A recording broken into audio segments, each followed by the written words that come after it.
Okay, so let's look at mole quantities.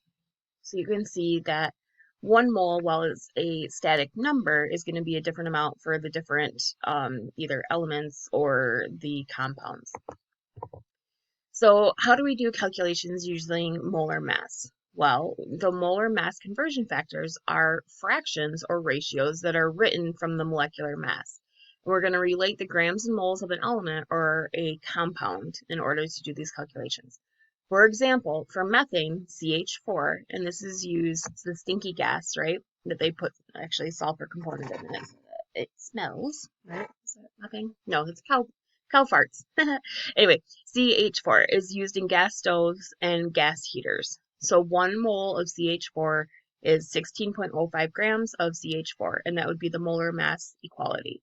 So the conversion factors, again, same thing, just flip-flop. 16.05 grams of methane is 1 mole of methane.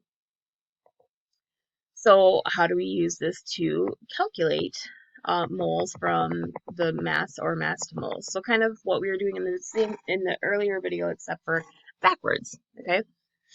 So we're going to be able to state the given and needed quantities, and then we're going to write the plan to convert the moles to grams or grams to moles. We're going to determine the molecular mass and write the conversion factors, and then set up the problem to be able to convert it. So let's practice this, converting mass to moles of our table salt or sodium chloride. So a box of table salt, NaCl, contains 737 grams of sodium chloride. How many moles of sodium chloride are going to be in this box? Okay, so let's analyze it. We're given 737 grams of sodium chloride, and we need to convert this into the moles. So what are we going to need? We're going to need the molecular mass of sodium chloride to calculate it into the moles. So let's figure this out.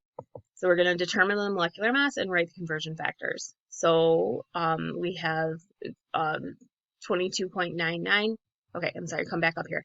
So 700, yeah, okay, so 22.99 would be sodium, and this one would be the chloride. It's 1 for each of them. So you just do a straight up add, and that ends up giving you 58.44 grams per mole. And then you write it and set it up depending on which one you need to cancel out. So if we have 737 grams of sodium chloride, we want the sodium chloride on the bottom, the moles on the top so that the grams cancel out. So we have 737 divided by 58.44, and that gives us 12.6 moles of sodium chloride. So let's practice. A sample of water has a mass of 59.8 grams. How many moles of water are in the sample? Okay, well, we have to analyze the problem, and again, we're given 59.8 grams of water, which the chemical formula is H2O, and so we need the moles of water. So set it up for grams conversion to moles. And so use our handy dandy little periodic table, okay? And we can figure out that H2, so 2 hydrogens plus 1 oxygen, ends up giving us 18.02 grams per mole. Okay, so, and we have 59.8 grams, so our solution would be setting it up so that 59.8 grams divided by 18.02 grams ends up giving us 3.32 moles of water. And then here is your little summary map of how we're going to be able to do these different conversions.